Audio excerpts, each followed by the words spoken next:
पुरानी कहानियाँ दी गई कि जी हमने वो फेस रिकग्निशन के लिए भेजा हुआ है, बट वो फॉगी सा है इसलिए हम वो कर नहीं सकते।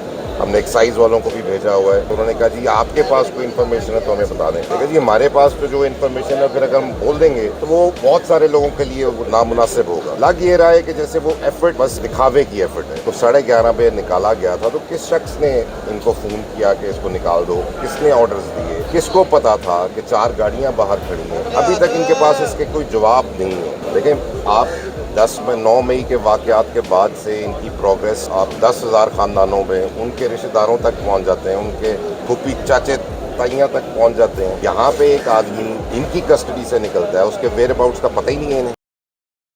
एडवोकेट जनरल साहब दोनों तशरीफ़ लाए और ये स्टेटमेंट दी गई कि जी हम एफ़र्ट्स कर रहे हैं और एफ़र्ट्स में हमने वो एक हाई लेवल कमेटी बनाई हुई है, लेकिन वेयर अबाउट्स का अभी तक हमें कुछ पता नहीं चला। वही पुरानी कहानियाँ दी गई कि जी हमने वो फेस रिकग्निशन के लिए भेजा हुआ है, बट वो फॉगी सा है इसलिए हम वो कर नहीं सकते।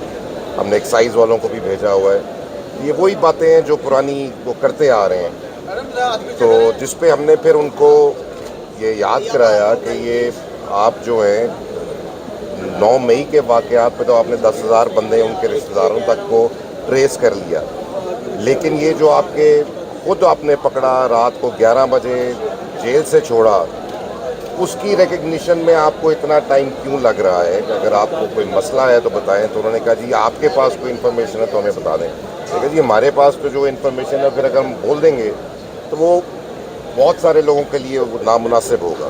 तो बेहतर तो यही है कि ये खुद ही उसको ट्रेस करें और अगर नहीं कर सकते तब भी बताएं।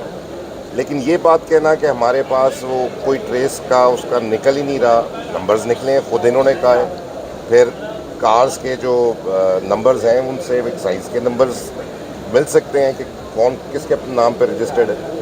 तो लग ये रहा है कि जैसे वो एफर्ट बस दिखावे की एफर्ट है। बहरहाल जज साहब ने उनको मज़ीद टाइम दिया है और एक जॉइंट कमेटी में उन्होंने ये ऑफ़र की कि वालिद और एक लॉयर उस कमेटी में इनके साथ शरीक होगा, जो इन्वेस्टिगेटिव कमेटी है और इनकी जो मीटिंग है, और वो अपना पॉइंट ऑफ व्यू भी वहाँ रखेंगे और इनकी डेवलपमेंट को भी देखेंगे। अब चूँकि ये हमने पॉइंट आउट किया कि जब इसको 11:30 बजे निकाला गया था, तो किस शख्स ने इनको फ़ोन किया कि इसको निकाल दो, किसने ऑर्डर्स दिए, किसको पता था कि 4 गाड़ियाँ बाहर खड़ी हैं। अभी तक इनके पास इसके कोई जवाब नहीं है। तो बहरहाल हमारी भी अब कोशिश तो यही है कि इसको कमेटी में जाएं, फिर इसके साथ इनके साथ डायलॉग करें और इसके बाद देखते हैं कि क्या इसका रिज़ल्ट निकलता है। बस दुआ कर रहे हैं और कोशिश कर रहे हैं और जज साहब भी इसमें काफ़ी एफर्ट दे रहे हैं, तो उम्मीद है कि कुछ ना कुछ निकलता रहेगा। थोड़ा थोड़ा जैसे जैसे आगे चल रही है चीज़, कुछ ना कुछ क्लैरिटी तो आना शुरू होगी।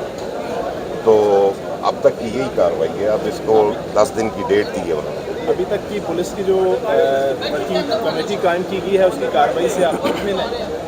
बिल्कुल मुतमिन नहीं है। इसमें जो पुरानी बातें हैं वही रिपीट की जा रही हैं। एक शोशा के तौर पे वो दिखाया गया है कि वो कर रहे हैं। लेकिन आप 9 मई के वाक़यात के बाद से इनकी प्रोग्रेस आप 10,000 ख़ानदानों में उनके रिश्तेदारों तक पहुंच जाते हैं, उनके फूफी चाचे ताइयाँ तक पहुंच जाते हैं। यहाँ पे एक आदमी इनकी कस्टडी से निकलता है, उसके वेयर अबाउट्स का पता ही नहीं है इन्हें। पॉसिबल नहीं है। अच्छा शादी भाई, क्या आप समझते हैं कि अब तारीख जो है, जिस तरह केस आगे जाता जा रहा है, तारीख लंबी बढ़ती जा रही है, अब 10 दिन का वक्त है और 10 दिन जो है वो काफ़ी ज़्यादा नहीं है? देखिए, हम थोड़ा सा जज साहब को उनकी भी समझ को एक्सेप्ट करते हैं कि वो थोड़ी लेवरेज इसलिए दे रहे हैं कि किसी ना किसी तरीके से वो बच्चा बरामद हो जाए। लंबी तारीख इसमें इस वजह से भी है कि जो कमेटी में जॉइंट कमेटी में वालिद और एक लॉयर को कहा गया है, उनकी भी स्टेटमेंट्स आ जाएँ। अगर कोई फर्दर प्रोग्रेस हो उसके साथ या जो उनकी कोई भी सजेशन हो, उसकी भी रिपोर्ट अगली डेट तक आ जाए। थोड़ी लंबी है, लेकिन बहरहाल जज साहब ने दी है तो हम उसकी रिस्पेक्ट करते हैं और इंशाल्लाह अगली डेट तक कोई ना कोई इसमें फर्दर प्रोग्रेस का ख्वाहिशमंदी है।